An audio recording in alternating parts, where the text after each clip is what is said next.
Subscribe பண்ணுங்க. அப்படியே பக்கத்துல இருக்க பெல் ஐகானையும் பிரஸ் பண்ணுங்க.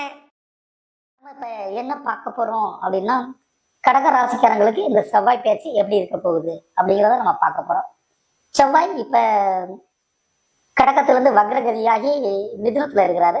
அவர் வக்ர நிவர்த்தியாகி ஏப்ரல் மாசம் 7ஆம் தேதி திரும்ப கடகராசிக்கே வர போறாங்க. ஏப்ரல் 7ல இருந்து ஜூன் 8ஆம் தேதி வரைக்கும் உங்க ராசியில தான் செவ்வாய் இருக்க போறாங்க. சந்திரனுடைய ராசியில பிறந்த உங்க ராசியில செவ்வாய் இருப்பது கொஞ்சம் நல்லதுதான். அவர் நீட்சகதியிலேயே இருந்தாலும் உங்களுடைய ராசிக்கு அவர் 5ஆம் அதிபதியாகவும் 9ஆம் அதிபதியாகவும் 10ஆம் அதிபதியாகவும் இருக்கிறாங்க. இந்த ஒரே கிரகம் 5, 9, 10 கூடையவர் கேந்திர திரிகோணாதிபதியா வரும் பொழுது அவங்களே மிகச்சிறந்த யோகாதிபதி ஆகிறாங்க. உங்க ராசியில நேற்றம் அடைஞ்சால் கூட மிகப்பெரிய ராஜயோகாதிபதியான செவ்வாய் உங்க ராசியிலேயே சஞ்சாரம் செய்யறது ரொம்ப நற்பலனை தான் உங்களுக்கு தரப்போகுது. அந்த செவ்வாய் உஷ்ண சம்பந்தமான தொந்தரவு தொலைகளை தருவார் அப்படிங்கிறது ஒரு பொதுவான விதி. அதனால உஷ்ண சம்பந்தமான தொந்தரவு தொலைகள் மட்டும் வராம இந்த காலநிலை மாற்றங்கள்ல இந்த மழை காலத்துல இருந்து அப்படியே வெயில் காலமாக மாறக்கூடிய இந்த காலநிலையை மட்டும் கொஞ்சம் உடம்ப கவனமா பார்த்துட்டீங்கன்னா போதுமானது. இந்த சின்ன வயசு குழந்தைகள் அவங்களுக்கு இந்த செவ்வாயுடைய பேச்சு என்ன செய்யும் அப்படின்னா, விளையாடும் போது கால்கள்ல கொஞ்சம் காயம் ஏற்படும். ஆனா விளையாடக்கூடிய ஆர்வத்தை குறைக்காது. விளையாட்டு ஆர்வங்களை மிக மிகுதியாக செஞ்சுக்கிட்டே தான் இருக்கும் இந்த செவ்வாயுடைய பயிற்சி. அடுத்து அந்த செவ்வாய் அந்த ராசியில இருக்கிறது என்ன மாதிரியான பலங்களை செய்யும் அப்படிங்கிறத ஒரு பொதுவா நம்ம தெரிஞ்சுக்கணும் அப்படின்னு சொன்னா, தைரியத்தை நிறைய கொடுக்கும். முடியாதுன்னு நினைச்சக்கூடிய விஷயங்களை முடிச்சு காட்டலாம் அப்படிங்கிற மாதிரி விஷயத்துல ரொம்ப வெற்றியை கிடைக்க வைக்கும். போன தடவை கணக்குல நான் 34 மார்க் தான் வாங்கினேன், ஐயோ போயிட்டுது அப்படின்னு நினைச்சவங்கள கூடுதலான மார்க் வாங்குறதுக்கான வாய்ப்புகளை உருவாக்கி தரும். ஆங்கிலத்துல எனக்கு மார்க் ரொம்ப குறைஞ்சிடுது அப்படின்னு நினைச்சவங்கள ஊக்கப்படுத்தி போராடி அதிகப்படியான மார்க் வாங்குறதுக்கான வாய்ப்பு விஷயங்களை உருவாக்கும் இந்த செவ்வாயுடைய பயிற்சி. இந்த தேர்வு காலங்களில இந்த செவ்வாய் பயிற்சி ஆகுறது கடகராசிக்காரங்களுக்கு ரொம்ப நன்மையை தான் செய்ய போகுது. கடகராசிக்காரங்களுக்கு ராசில இருந்து செவ்வாய் எங்க பார்க்க போறாங்க? 4ஆம் இடம், 7ஆம் இடம், 8ஆம் இடம் இந்த வீடுகளை பார்க்க போறாங்க. 4 அப்படிங்கிறது தாயாரை குறிக்கும், மனை மண் இதை குறிக்கும், வாகனங்களை குறிக்கும். பழைய வண்டியை கொடுத்துட்டு புது வண்டி எடுக்கலாமா அப்படின்னு நினைச்சிருக்கவங்களுக்கு புதிய வாகனங்கள் நீங்க வாங்கிக்கலாம். அதுல எந்த ஒரு பிரச்சனைகளையும் தராது இந்த செவ்வாயுடைய பார்வை. ஏற்கனவே வாகனம் வச்சிருக்கவங்க இன்சூரன்ஸ் டேட் முடிஞ்சிடதா அப்படிங்கறத நம்ம கொஞ்சம் கவனமா பார்த்துக்கணும். அதை கொஞ்சம் மறதியே கொடுக்கும். நம்ம கவனமா இருந்துட்டா நமக்கு போதுமானது. தாயுடைய உடல் ஆரோக்கியத்துல கட்டாயம் கவனம் செலுத்தணும். செவ்வாயுடைய பார்வை தாய்க்கு அடிவயிறு சம்பந்தமான தொந்தரவு தொலைகளை தரும். தாயுடைய கர்ப்பப்பையில பிரச்சனைகள் ஏற்படும் அப்படிங்கிற மாதிரியான விஷயங்கள் உண்டு.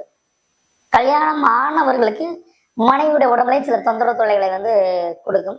கல்யாணம் ஆகுமா அப்படின்னு பெண் தேடிக்கொண்டு இருப்பவங்களுக்கு உங்கள் ஊருக்கு மிக மிக மிக அருகில், உங்கள் ஊரிலிருந்து அதிகப்படியா 15 கிலோமீட்டர் சுற்றளவுக்குள்ள இருந்து உங்களுக்கு மனைவி கிடைப்பதற்கான வாய்ப்புகள் கிடைக்கும். இந்த செவ்வாயுடைய பார்வை மங்கள பார்வை அப்படின்னு சொல்லுவாங்க.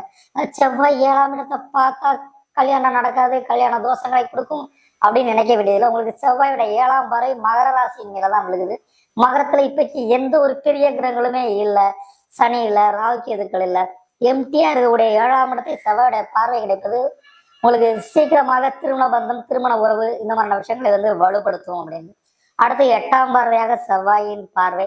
8 அப்படின்னாலே வழக்கு, வெற்றி, ஆயுள் இது சம்பந்தமான விஷயங்களை கொடுக்கக்கூடியது. இன்னொன்று கெட்ட பலன் விபத்து. விபத்து இழப்பதற்கான வாய்ப்புகள் உண்டு. விபத்தை தவிர்த்துக்கொள்ள இரவு நேர பயணங்களை குறைத்துக் கொள்வது நல்லது. குறிப்பாக ஊசி வாகனங்களை எடுத்துக்கொண்டு போவது, நம்ம வாகனத்தை வேற யாருக்கேன்னு ஊசி தருவது, இந்த விஷயத்தை நீங்க குறைச்சிக்கிறது உங்களுக்கு ரொம்ப நன்மையான செயல் விஷயங்களை கொடுக்கும் அப்படின்னு. அடுத்து என்ன செய்யும்? வெற்றி கிடைக்குமா? மண் சம்பந்தமான விஷயத்துல நடக்கிற ரொம்ப நாளா புரிய சொத்துல கேஸ் நடந்துகிட்டு இருக்குங்க. ஜெயிக்குமா ஜெயிக்காதான்னு தெரியல, வருமா வராத, ஏதாவது ஒரு முடிவு தெரிஞ்சா நான் அடுத்த வேலையை பார்ப்பனே அப்படின்னு நினைச்சிருக்கவங்களுக்கு வழக்கில் ஒரு தீர்வு கிடைக்கும் அப்படிங்கிற இந்த 8ஆம் இடத்தை பார்க்கக்கூடிய செவ்வாயுடைய விஷயங்களை கொடுக்கும். அடுத்து அந்த ராசியில இருக்கக்கூடிய நட்சத்திரங்களை பொறுத்து என்ன தெரிஞ்சுக்கலாம் அப்படின்னா, புனர்புஷம், பூசம், ஆயில்யம் இந்த 3 நட்சத்திரங்கள். இந்த 3 நட்சத்திரங்கள் கடகராசியில இருக்குது. புனர்பூசம் ஒரே ஒரு 4ஆம் பாதம் மட்டும்தான் குருவுடைய நட்சத்திரம். குரு கடகராசியில உச்சம் பெறக்கூடிய கிரகம். அவருடைய நட்சத்திரத்திலேயே முதல்ல செவ்வாய் பயணம் செய்யறதால குரு மங்கள யோகம், குருவுடைய செயற்கையா நட்சத்திரத்துல செவ்வாய் பயணம் செய்யறது நற்பல நல்ல விஷயங்களை தான் தரும். அடுத்து அந்த ராசியில இருக்கக்கூடிய பூசம் நட்சத்திரம். பூசம் சனியுடைய நட்சத்திரம். சனி செவ்வாய் அவ்வளவு ஒரு நல்ல அண்டர்ஸ்டாண்டிங் கிடையாது. எதிர்ப்புகளை தரும். யார் வழிகளை எதிர்ப்பு தரும்? சகோதர வழிகளை எதிர்ப்பை தரும். அதை மட்டும் நீங்க கொஞ்சம் ஜமாளிச்சிட்டீங்கன்னா உங்களுக்கு அது போதுமானது அப்படின்ற மாதிரியான விஷயங்கள் உண்டு. அடுத்து ஆயிலிய நட்சத்திரம். ஆயிலியத்துக்கும் புதனுடையது. அந்த புதனுக்கும் செவ்வாய்க்குமே ஒரு நல்ல அண்டர்ஸ்டாண்டிங் கிடையாது. செவ்வாய்க்கு வேற யாருதான்ப்பா நட்பு? குரு நட்பு, சூரியன் நட்பு, சந்திரன் நட்பு. மற்றவங்கள சமம் அல்லது பகை இப்படியே பயணம் செய்யறதாலதான் இந்த செவ்வாயுடைய சார்ந்த விஷயங்கள்ல நம்ம கொஞ்சம் கவனமாக இருக்கணும். அது முருகனை அதிதேவதையாக கொண்ட நட்சத்திரம் செவ்வாய். அதில் செவ்வாயால் துன்பம் வராமல் இருக்க நம்ம வழிபட வேண்டிய கடவுள் முருகன். அதுவும் வேலேந்திய முருகன். வேலில்லா முருகனை வழிபடக்கூடாது அப்படின்னு நம்முடைய முன்னோருடைய வாக்கு. அதனால வேலேந்திய முருகனை எங்க இருந்தாலும் நீங்க வழிபாடு பண்ணலாம். உங்கள் வாழ்க்கையில் நன்மைகள் மிகவும் சிறப்பாக மேலோங்கி மேலோங்கி நடக்கும். உங்களுடைய சொந்த ஜாதகத்தின் படிதான் உங்களுடைய தசாபுத்தி பலன்களை பொறுத்துதான் உங்களுடைய பலன்கள் நடக்கும். செவ்வாயுடைய பயிற்சி அப்படிங்கிறது ஒரு பொதுவான பலன்கள் தான் இது மேலும் தகவலுக்கு எங்க சேனலை மறக்காம சப்ஸ்கிரைப் பண்ணுங்க. நன்றி.